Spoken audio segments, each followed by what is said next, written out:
ਸ਼੍ਰੀ ਅਕਾਲ ਸਾਂਝਾ Punjab radio and TV ਦੇਖਣ ਵਾਲੇ ਦਰਸ਼ਕਾਂ ਨੂੰ ਮੇਰੇ ਵੱਲੋਂ ਰਵੀ ਵੱਲੋਂ ਪਿਆਰ ਭਰੀ ਸਤਿ ਸ਼੍ਰੀ ਅਕਾਲ। ਮੈਂ ਹਾਂ director and owner of sky immigration ਤੇ ਮੇਰੇ ਨਾਲ ਅੱਜ ਮੌਜੂਦ ਨੇ ਰੁਪਿੰਦਰ ਮਿਨਹਾਸ ਜੀ, ਮਿਨਹਾਸ ਲਾਇਰਸ ਤੋਂ।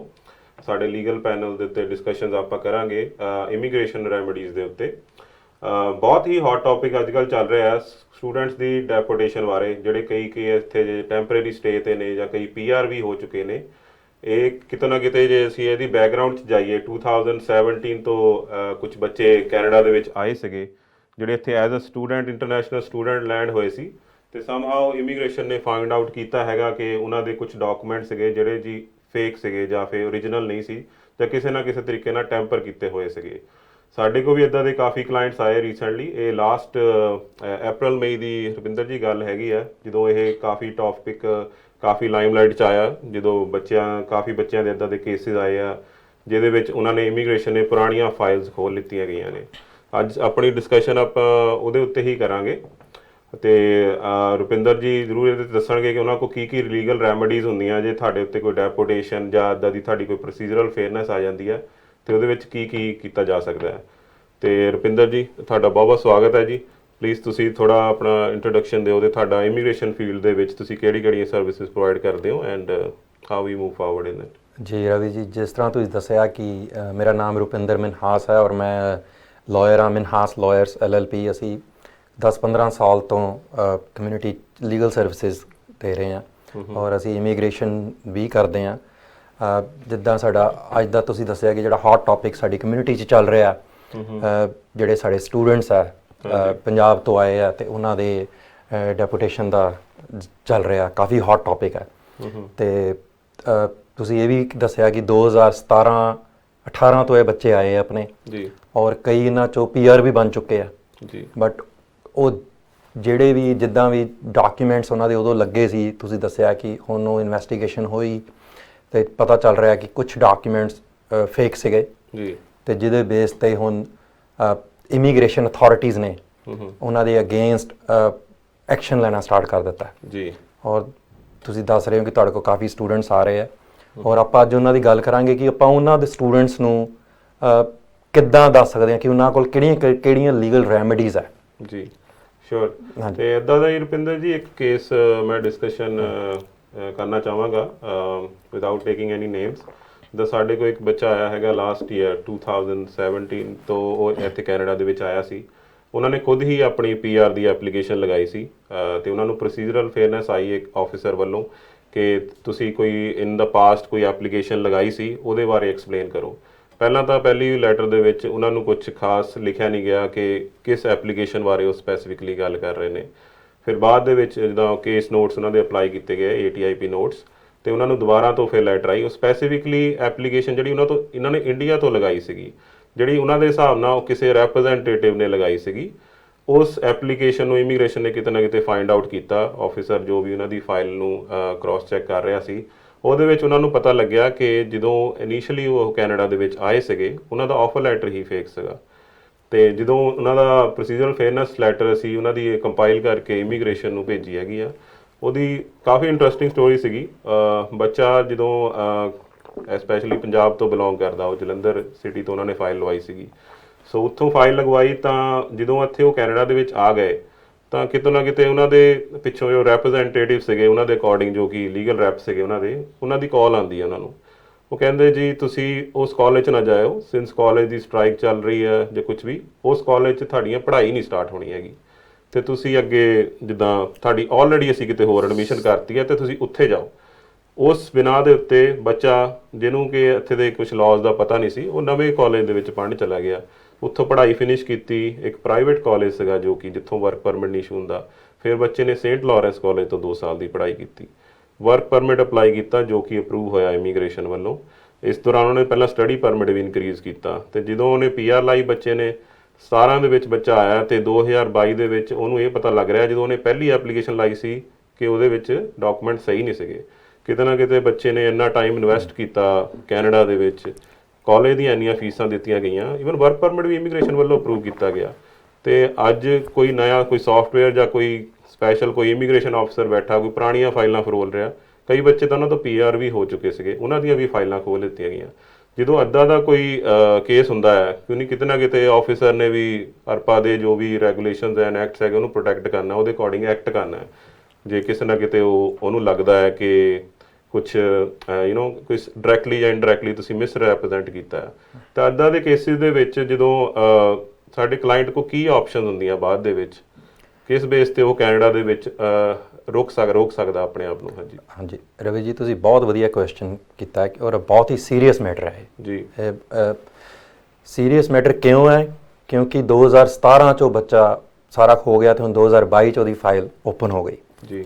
ਔਰ ਬਿਲਕੁਲ ਜਿੱਦਾਂ ਤੁਸੀਂ ਕਿਹਾ ਕਿ ਐਕਟ ਇਮੀਗ੍ਰੇਸ਼ਨ ਆਫੀਸਰਸ ਨੂੰ ਪਾਵਰ ਦਿੰਦਾ ਕਿ ਉਹ ਕਿਸੇ ਟਾਈਮ ਵੀ ਉਹਨਾਂ ਦੀਆਂ ਫਾਈਲਸ ਓਪਨ ਕਰ ਸਕਦੇ ਆ ਜੇ ਉਹਨਾਂ ਨੂੰ ਪਤਾ ਲੱਗੇ ਕਿ ਪੁਰਾਣੀਆਂ ਫਾਈਲਸ 'ਚ ਕੋਈ ਡਾਇਰੈਕਟਲੀ ਜਾਂ ਇਨਡਾਇਰੈਕਟਲੀ ਮਿਸ ਰੈਪਰੈਜ਼ੈਂਟੇਸ਼ਨ ਹੋਈ ਹੈ, ਓਪਨ ਕਰ ਸਕਦੇ ਆ ਫੋਰਨ ਨੈਸ਼ਨਲਸ ਦੀ ਵੀ ਔਰ PR ਦੀ ਵੀ।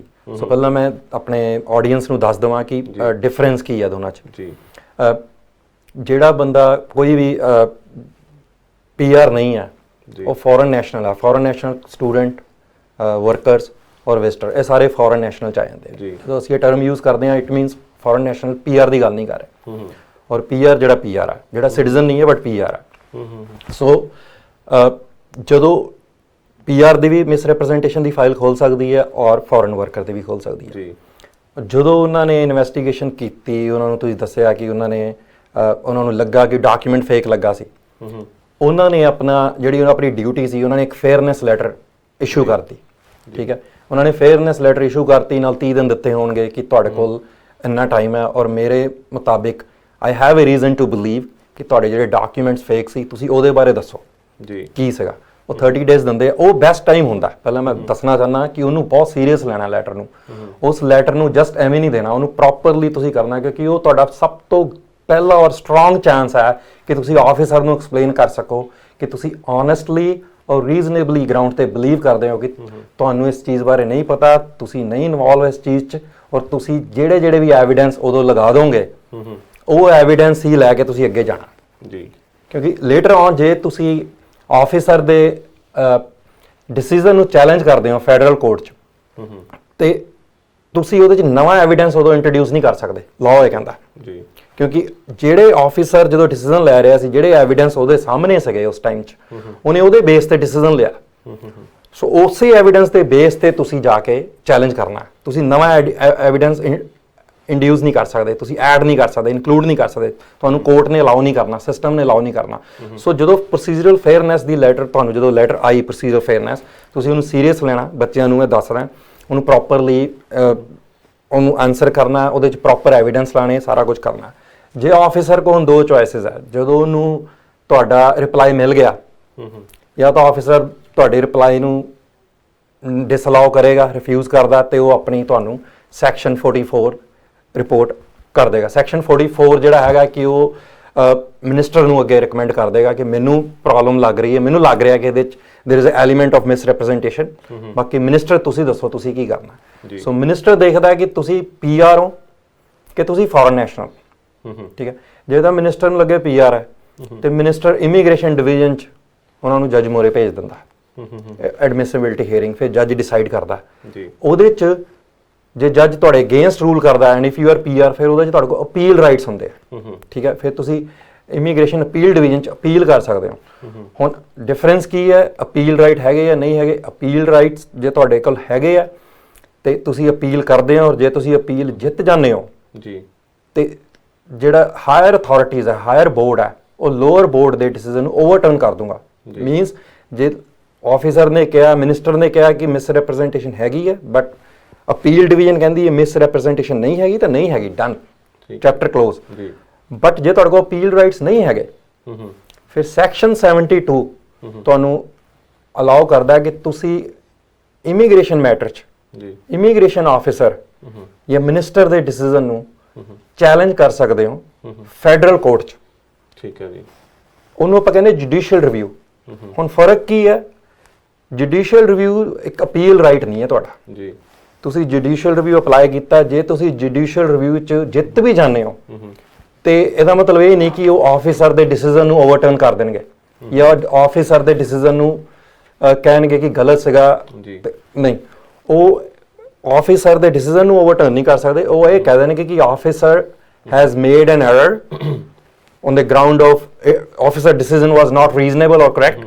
ਸੋ ਕਿਸੇ ਹੋਰ ਆਫਿਸਰ ਨੂੰ ਦੇ ਦੇਣਗੇ ਰੀਡਿਟਰਮੀਨੇਸ਼ਨ ਲਈ ਕਿ ਇਹਨੂੰ ਦੁਬਾਰਾ ਰੀਕਨਸੀਡਰ ਕਰੋ, ਰੀਡਿਟਰਮਿਨ ਕਰੋ ਤੇ ਦੱਸੋ। ਬਟ ਇਟ ਡਜ਼ਨਟ ਮੀਨਸ ਕਿ ਤੁਸੀਂ ਵਿਨ ਕਰ ਗਏ। ਓਕੇ, ਮੇਰੀ ਗੱਲ ਸਮਝ ਗਏ। ਸੋ ਮੈਂ ਵਾਪਸ ਆਉਣਾ ਕਿ ਜਦੋਂ ਪ੍ਰੋਸੀਜਰਲ ਫੇਅਰਨੈਸ ਲੈਟਰ ਤੁਹਾਨੂੰ ਮਿਲੀ, ਤੁਹਾਡੇ ਕੋਲ ਬੈਸਟ ਚਾਂਸ ਹੈ, ਤੁਸੀਂ ਉਦੋਂ ਆਪਣਾ ਜੋ ਬੈਸਟ ਸ਼ਾਟ ਹੈ, ਆਈ ਥਿੰਕ ਬੈਟਰ ਹੈ ਤੁਸੀਂ ਆਪਣਾ ਰਿਪਰੈਜ਼ੈਂਟੇਟਿਵ ਕਰੋ। ਉਦੋਂ ਨਾ ਸੋਚੋ ਕਿ ਮੈਂ ਸੈਲਫ ਰਿਪਰੈਜ਼ੈਂਟ ਕਰਨਾ ਹੈ, ਕਿਉਂਕਿ ਜੇ ਰਿਪਰੈਜ਼ੈਂਟੇਟਿਵਸ ਜਿੱਦਾਂ ਤੁਸੀਂ ਹੋ, ਅਸੀਂ ਲਾਅ ਪੜ੍ਹਿਆ, ਸਾਨੂੰ ਪਤਾ ਅਸੀਂ ਉਹਨਾਂ ਦੀ ਹੈਲਪ ਕਰ ਸਕਦੇ ਹਾਂ। ਸੋ ਜਦੋਂ ਪ੍ਰੋਸੀਜਰਲ ਫੇਅਰਨੈਸ ਤੋਂ ਬਾਅਦ ਫਾਈਲ ਵਾਪਸ ਆ ਜਾਂਦੀ ਹੈ ਤੇ ਬੱਚੇ ਕੋਲ ਉਦੋਂ ਮਿਨਿਸਟਰ ਜਾਂ ਤਾਂ ਜਿੱਦਾਂ ਮੈਂ ਦੱਸਿਆ ਇਮੀਗ੍ਰੇਸ਼ਨ ਡਿਵੀਜ਼ਨ ਨੂੰ ਭੇਜੇਗਾ ਜਾਂ ਮਿਨਿਸਟਰ ਰਿਮੂਵਲ ਆਰਡਰ ਕੱਢ ਦੇਗਾ ਆਪ ਹੀ, ਜੇ ਫੋਰਨ ਨੈਸ਼ਨਲ ਹੈ। ਹੁਣ ਰਿਮੂਵਲ ਆਰਡਰ 3 ਤਰ੍ਹਾਂ ਦੇ ਆ, ਡਿਪਾਰਚਰ, ਐਕਸਕਲੂਜਨ ਐਂਡ ਡੈਪੋਟੇਸ਼ਨ, ਤੁਹਾਨੂੰ ਪਤਾ। ਓਕੇ, ਆਰਡਰਸ ਦਾ ਮਤਲਬ ਇਹ ਨਹੀਂ ਹੈ ਕਿ CBSE ਨੇ ਇਨਫੋਰਸਮੈਂਟ ਸਟਾਰਟ ਕਰ ਦਿੱਤੀ ਹੈ। ਤੁਸੀਂ ਆਰਡਰਸ ਨੂੰ ਚੈਲੰਜ ਕਰ ਸਕਦੇ ਹੋ, ਤੁਸੀਂ ਜੁਡੀਸ਼ੀਅਲ ਰਿਵਿਊ ਦੇ ਥਰੂ ਚੈਲੰਜ ਕਰ ਸਕਦੇ ਹੋ। ਤੁਹਾਡੇ ਕੋਲ ਵਿਦਿਨ ਕੈਨੇਡਾ 15 ਡੇਜ਼ ਆ ਉਹਨੂੰ ਚੈਲੰਜ ਕਰਨ ਦੇ, outside Canada U have 30 days. ਜੀ, ਸੋ ਤੁਸੀਂ ਉਹਨੂੰ ਜਦੋਂ ਚੈਲੰਜ ਕਰ ਦਿੰਦੇ ਹੋ ਤਾਂ ਫਿਰ ਇੱਕ ਟਾਈਮ ਲਾਈਨ ਹੈ। ਟਾਈਮ ਲਾਈਨ ਇਹ ਹੈ ਕਿ ਤੁਸੀਂ ਪਹਿਲਾਂ ਉਹਨੂੰ ਸਟਾਰਟ ਕਰਦੇ ਹੋ application to leave and judicial review ਦੇ ਨਾਲ। ਉਹ ਐਪਲੀਕੇਸ਼ਨ ਤੁਸੀਂ ਫੈਡਰਲ ਕੋਰਟ 'ਚ ਜਮ੍ਹਾਂ ਕਰਾਉਂਦੇ ਹੋ, ਠੀਕ ਹੈ। ਉਸ ਐਪਲੀਕੇਸ਼ਨ 'ਚ ਤੁਸੀਂ ਦੱਸਦੇ ਹੋ ਕਿ ਇਸ ਡਿਸੀਜ਼ਨ ਨੂੰ ਅਸੀਂ ਚੈਲੰਜ ਕਰਨਾ ਹੈ ਔਰ ਸਾਨੂੰ ਇਸ ਡਿਸੀਜ਼ਨ ਦੇ ਰੀਜ਼ਨ ਮਿਲੇ ਆ ਕਿ ਨਹੀਂ, ਸਾਡੇ ਕੋਲ ਰਿਟਨ ਰੀਜ਼ਨ ਹੈਗੇ ਕਿ ਨਹੀਂ ਆਫਿਸਰ ਦੇ। ਜੇ ਤੁਸੀਂ ਲਿਖਦੇ ਹੋ ਕਿ ਸਾਡੇ ਕੋਲ ਰਿਟਨ ਰੀਜ਼ਨ ਨਹੀਂ ਹੈਗੇ, ਫਿਰ ਉਹ ਤੁਹਾਨੂੰ ਰਿਟਨ ਰੀਜ਼ਨ ਭੇਜਦੇ ਆ ਰਿਸਪੋਂਡੈਂਟ, ਜਿਹੜਾ ਕਿ ਮਿਨਿਸਟਰ ਹੈ। ਹੁਣ ਕਿਤੇ ਨਾ ਕਿਤੇ ਜੀ ਆਪਾਂ ਦੇਖਦੇ ਹੈਗੇ ਜਿੱਦਾਂ ਸੋਸ਼ਲ ਮੀਡੀਆ, ਐਕਚੁਅਲੀ ਸਾਰਿਆਂ ਦੀ ਲਾਈਫ ਅੱਜ ਕੱਲ੍ਹ ਸੋਸ਼ਲ ਮੀਡੀਆ ਨਾਲ ਬਹੁਤ ਕਨੈਕਟਡ ਹੈਗੀ ਆ। ਕੋਈ ਨਾ ਕੋਈ ਹਰੇਕ ਕੋਈ ਇਨਫਲੂਐਂਸਰ ਹੈ ਜਾਂ ਕੁਝ ਵੀ ਹੈ, ਹਰੇਕ ਕੋਈ ਸ਼ੇਅਰ ਕਰੀ ਜਾਂਦਾ ਜੀ 700 ਸਟੂਡੈਂਟ ਹੋ ਗਏ, ਕੋਈ 1000 ਕਹੀ ਜਾਂਦਾ, ਕੋਈ ਵੱਧ ਕਹੀ ਜਾਂਦਾ।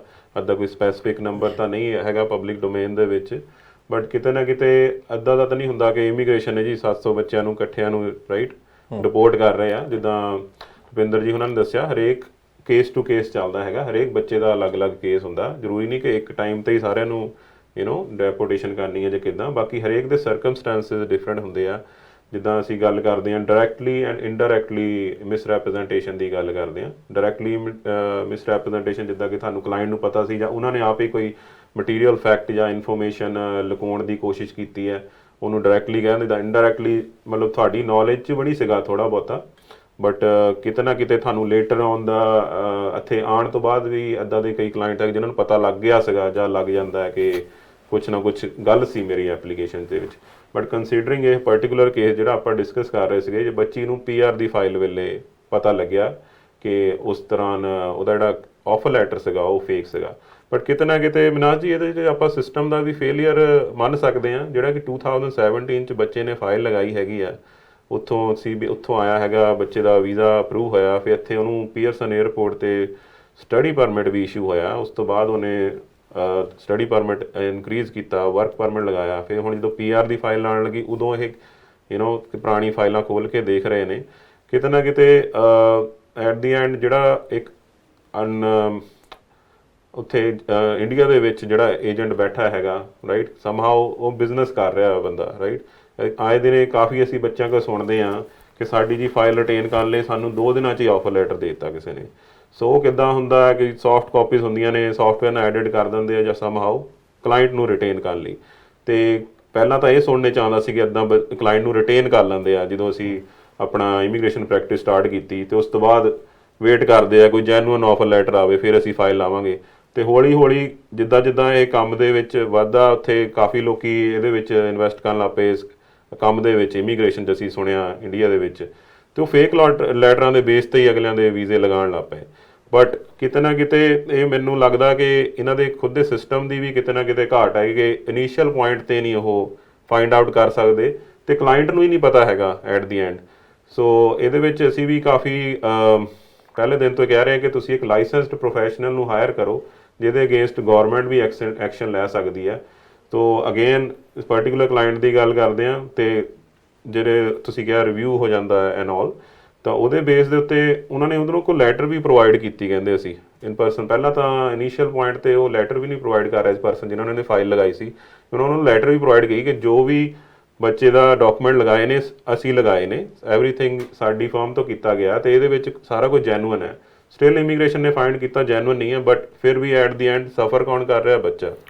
ਕਿਉਂਕਿ ਇਸ ਤਰ੍ਹਾਂ ਰਵੀ ਜੀ ਉਹਦੇ 'ਚ ਜਿਹੜੀ ਮਿਸ ਰੈਪਰੈਜ਼ੈਂਟੇਸ਼ਨ ਦੀ ਡੈਫੀਨੇਸ਼ਨ ਹੈ ਜੀ, a person is inadmissible for misrepresentation if he or she directly or indirectly misrepresenting or upholding material facts ji, which induces or could induce an error in the administration yeah, of this act, of the act. So which means ਕਿ ਅਸੀਂ ਕਹਿ ਦਿੰਦੇ ਹਾਂ ਸਾਨੂੰ ਪਤਾ ਨਹੀਂ ਸੀਗਾ, ਸਾਡੇ ਇੰਡੀਆ 'ਚ ਕੋਈ ਏਜੰਟ ਸੀਗਾ ਉਹਨੇ ਡਾਕੂਮੈਂਟਸ ਲਗਾਤੇ, ਸਾਨੂੰ ਪਤਾ ਨਹੀਂ ਸੀ।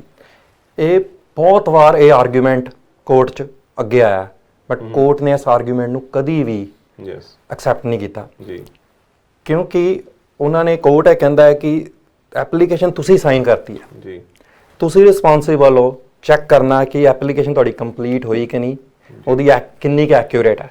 ਇਨ ਦੀ ਐਂਡ ਤੁਸੀਂ ਰਿਸਪੌਂਸਿਬਲ ਹੋ, ਨਾ ਕਿ ਏਜੰਟ।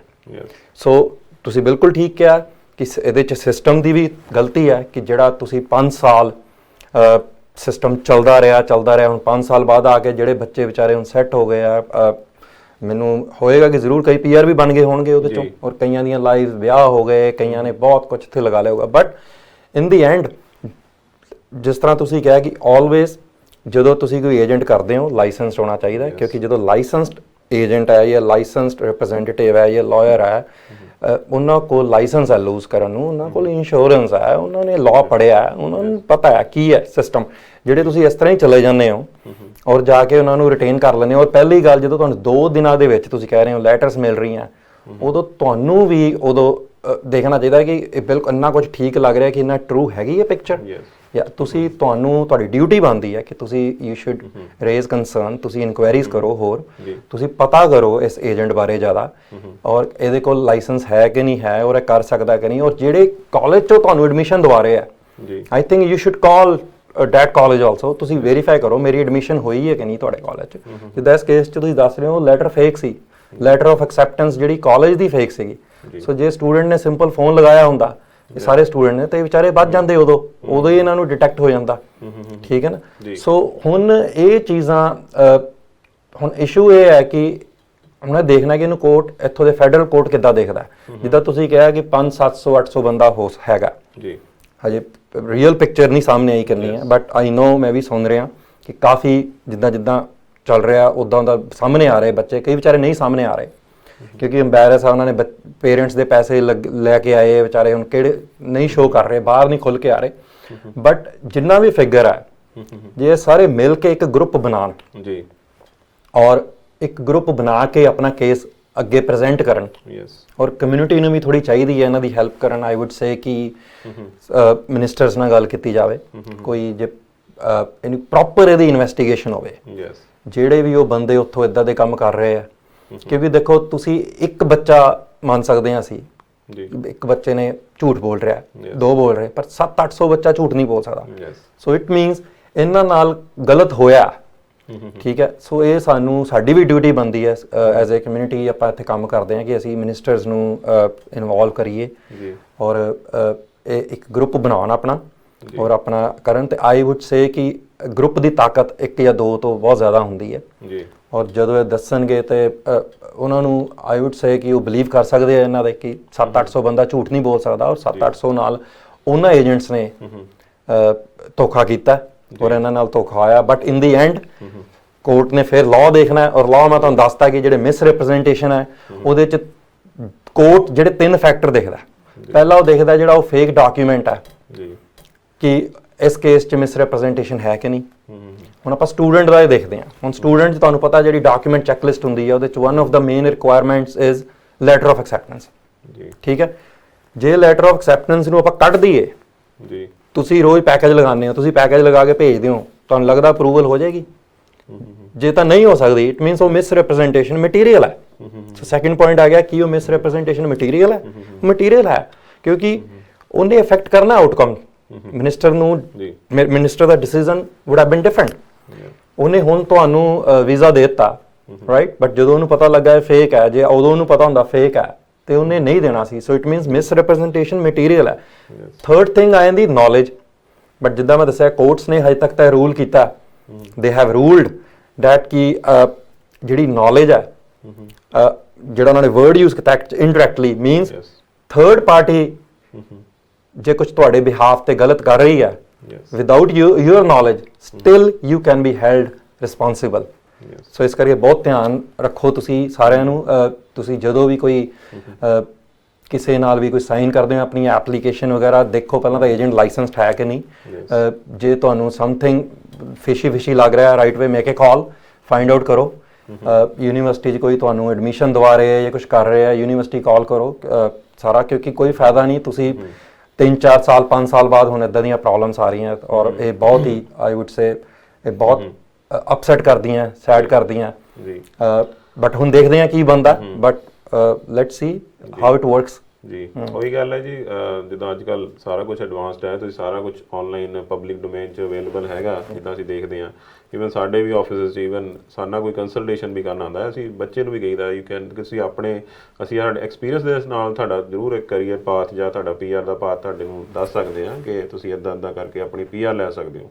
ਬਟ ਕਿਤੇ ਨਾ ਕਿਤੇ ਅਸੀਂ ਕਲਾਇੰਟ ਨੂੰ ਜ਼ਰੂਰ ਕਹੀਦਾ ਕਿ ਸਾਨੂੰ ਵੀ ਤੁਸੀਂ ਕ੍ਰੋਸ ਚੈੱਕ ਕਰੋ, ਤੁਸੀਂ ਆਨਲਾਈਨ ਦੇਖੋ, CIC ਦੀ ਵੈਬਸਾਈਟ 'ਤੇ ਦੇਖੋ, ਸਾਰਾ ਕੁਝ ਪਬਲਿਕ ਡੋਮੇਨ 'ਚ ਹੈਗਾ। ਅਗੇਨ ਤੁਹਾਡੀ ਗੱਲ ਜਿੱਦਾਂ ਕੋਈ ਵੀ ਪੇਪਰ ਸਾਈਨ ਕਰਨ ਤੋਂ ਪਹਿਲਾਂ ਪਲੀਜ਼ ਉਹਨੂੰ ਪੜ੍ਹੋ ਜ਼ਰੂਰ ਕਿ ਉਸ 'ਤੇ ਲਿਖਿਆ ਕੀ ਹੈਗਾ ਆ। ਅਤੇ ਤੁਸੀਂ ਚਾਹੇ ਐਪਲੀਕੇਸ਼ਨ ਤੁਹਾਡੀ ਹੈ, ਚਾਹੇ ਤੁਸੀਂ ਖੁਦ ਲਗਾਈ ਹੈ ਜਾਂ ਕਿਸੇ ਲੀਗਲ ਰੈਪ ਨੇ ਲਗਾਈ ਹੈ, ਕਿਤੇ ਨਾ ਕਿਤੇ ਤੁਸੀਂ ਉਹਨਾਂ ਡਾਇਰੈਕਟਲੀ ਇਨਡਾਇਰੈਕਟਲੀ ਤੁਸੀਂ ਉਹਦੇ ਕੰਸੀਕੁਐਂਸਿਸ ਦੇ ਵਿੱਚ ਲਾਇਬਲ ਹੁੰਦੇ ਹੋ। ਅਤੇ ਅਗੇਨ ਜੀ ਜਿੱਦਾਂ ਸਟਾਰਟਿੰਗ 'ਚ ਅਸੀਂ ਕਿਹਾ ਸਕਾਈ ਇਮੀਗ੍ਰੇਸ਼ਨ ਤੋਂ ਜੇ ਤੁਸੀਂ ਵੀ ਉਹਨਾਂ ਸਟੂਡੈਂਟਸ 'ਚੋਂ ਇੱਕ ਹੋ, ਜੇ ਤੁਹਾਨੂੰ ਕਿਸੇ ਵੀ ਤਰ੍ਹਾਂ ਦੀ ਕੋਈ ਵੀ ਗਾਈਡੈਂਸ ਚਾਹੀਦੀ ਹੈ ਜਾਂ ਲੀਗਲ ਰੈਪਰੈਜ਼ੈਂਟੇਸ਼ਨ ਚਾਹੀਦੀ ਹੈ, ਸਾਡੇ ਆਉਣ ਦਾ ਮੁੱਦਾ ਕਿਤੇ ਨਾ ਕਿਤੇ ਇਹ ਵੀ ਸੀਗਾ ਜੇ ਅਸੀਂ ਪੱਖ ਹੋ ਕੇ ਤੁਹਾਡੀ ਹੈਲਪ ਕਰਾਂਗੇ ਇਹਦੇ ਵਿੱਚ। ਮੇਰੇ ਨਾਲ ਰੁਪਿੰਦਰ ਹੋਣੀ ਜੀ ਆਪਣਾ ਟਾਈਮ ਕੱਢ ਕੇ ਆਏ ਜੀ, ਕੀਮਤੀ ਕਾਫੀ। ਇਹਦੇ ਵਿੱਚ ਇਹੀ ਡਿਸਕਸ਼ਨ ਕਰਨੀ ਸੀਗੀ ਕਿ ਕੀ ਉਹਨਾਂ ਲਈ ਰੈਮਡੀਜ਼ ਹੋ ਸਕਦੀਆਂ ਨੇ, ਅਤੇ ਆਉਣ ਵਾਲੇ ਟਾਈਮ ਦੇ ਵਿੱਚ ਹੋਰ ਵੀ ਡਿਸਕਸ਼ਨਸ ਹੁੰਦੀਆਂ ਰਹਿਣਗੀਆਂ ਜੀ। ਅਤੇ ਵਧੇਰੇ ਜਾਣਕਾਰੀ ਲਈ ਤੁਸੀਂ ਸਾਡੀ ਆਫਿਸ ਦੀ ਟੀਮ ਨੂੰ ਵੀ ਕੰਟੈਕਟ ਕਰ ਸਕਦੇ ਹੋ ਜੀ। ਮੇਰੇ ਆਫਿਸ ਦਾ ਨੰਬਰ ਹੈਗਾ ਜੀ 4166740009। ਅਸੀਂ ਸਟੀਲਜ਼ ਐਂਡ ਹਾਈਵੇ 50 ਦੀ ਇੰਟਰਸੈਕਸ਼ਨ 'ਤੇ ਲੋਕੇਟਡ ਹੈਗੇ ਆ ਜੀ। ਅਤੇ ਆਪਣੇ ਮਿਨਹਾਸ ਜੀ ਤੁਸੀਂ ਵੀ ਥੋੜ੍ਹਾ ਦੱਸਿਓ ਜੀ ਆਪਣੇ ਆਫਿਸ ਬਾਰੇ। ਹਾਂਜੀ, ਮਿਨਹਾਸ ਲਾਇਰਸ LLP ਆਫਿਸ, ਸਾਡਾ ਆਫਿਸ ਹੈਗਾ ਜੀ 2960 ਡਰੂ ਰੋਡ, ਯੂਨਿਟ 145। ਔਰ ਫੋਨ ਨੰਬਰ ਤੁਸੀਂ ਨੀਚੇ ਆ ਰਿਹਾ, ਤੁਸੀਂ ਐਨੀ ਟਾਈਮ ਤੁਸੀਂ ਫੋਨ ਕਰ ਸਕਦੇ ਹੋ ਔਰ ਤੁਹਾਨੂੰ ਤੁਹਾਡੀਆਂ ਲੀਗਲ ਆਪਸ਼ਨਸ ਬਾਰੇ ਜ਼ਰੂਰ ਦੱਸਾਂਗੇ। ਜਾਣ ਤੋਂ ਪਹਿਲਾਂ ਰਵੀ ਜੀ ਮੈਂ ਫਿਰ ਦੱਸ ਦੇਵਾਂ ਕਿ ਹੁਣ ਬੱਚਿਆਂ ਲਈ ਆਪਸ਼ਨਸ ਕੀ ਹੈ। ਇੱਕ ਤਾਂ ਜੁਡੀਸ਼ੀਅਲ ਰਿਵਿਊ ਹੈ ਜਿਹੜਾ ਡਿਸੀਜਨ ਹੈ, ਬਟ ਜੇ ਗॉड ਫॉरबिड ਜੇ ਇਹਨਾਂ ਦੇ ਐਕਸਕਲੂਜਨ ਆਰਡਰ ਡੈਪੂਟੇਸ਼ਨ 'ਚ ਕਨਵਰਟ ਹੋ ਜਾਂਦੇ ਆ ਔਰ CBSA ਇਨਫੋਰਸਮੈਂਟ ਪ੍ਰੋਸੀਡਿੰਗ ਸਟਾਰਟ ਕਰ ਦਿੰਦੇ ਆ, ਫਿਰ ਆਟੋਮੈਟਿਕ ਸਟੇ ਨਹੀਂ ਹੈ। ਜਿਹੜਾ judicial review is not N automatic stay, ਕਿਉਂਕਿ ਰਿਫਿਊਜੀ ਅਨਲਾਈਕ ਰਿਫਿਊਜੀ ਕਲੇਮਸ ਜਿਹੜੇ ਹੁੰਦੇ ਉਹਨਾਂ 'ਚ ਜਦੋਂ ਆਪਾਂ ਜੁਡੀਸ਼ੀਅਲ ਰਿਵਿਊ ਲੈ ਕੇ ਜਾਂਦੇ ਆਟੋਮੈਟਿਕ ਸਟੇ ਹੋ ਜਾਂਦੀ, ਬਟ ਇਹਦੇ 'ਚ ਆਟੋਮੈਟਿਕ ਸਟੇ ਨਹੀਂ ਹੁੰਦੀ। ਡਜ਼ਨਟ ਮੀਨਸ ਕਿ ਤੁਸੀਂ ਜੁਡੀਸ਼ੀਅਲ ਰਿਵਿਊ ਇਨੀਸ਼ੀਏਟ ਕਰ ਦਿੱਤਾ ਤੇ ਤੁਹਾਨੂੰ ਸਟੇ ਮਿਲ ਗਈ ਹੈ। ਤੁਹਾਨੂੰ ਸਟੇ ਲਈ ਤੁਹਾਨੂੰ ਮੋਸ਼ਨ ਲੈ ਕੇ ਜਾਣਾ ਪੈਂਦਾ ਫੈਡਰਲ ਕੋਰਟ 'ਚ।